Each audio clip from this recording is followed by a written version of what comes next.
இந்திய சினிமாவில் மிகவும் பிரபலமான முன்னணி நடிகைகளில் ஒருவராக இருப்பவர் சமந்தா.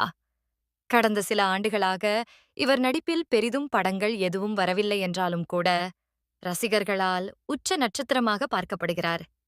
விரைவில் மிகப்பெரிய படங்களுடன் மாஸ் கம்பேக் கொடுக்கப் போகிறார் என தகவல்கள் வெளியாகியுள்ளன. அட்லி அல்லு அர்ஜுன் திரைப்படத்தில் கதாநாயகியாக சமந்தா நடிக்கவிருக்கிறார் என கூறுகின்றனர். மேலும் ராம் சரண் சுகுமார் கூட்டணியில் உருவாக உள்ள திரைப்படத்திலும் சமந்தா நடிக்கப் போவதாக பேச்சு அடிபடுகிறது. ஆனால் இது குறித்து இதுவரை எந்த ஒரு அறிவிப்பும் வெளிவரவில்லை. நடிகையாக வலம் வரும் சமந்தா சுபம் படத்தின் மூலம் தயாரிப்பாளராகவும் அறிமுகமாகியுள்ளார். இப்படம் மே மாதம் வெளிவரவுள்ளது என்பது குறிப்பிடத்தக்கது.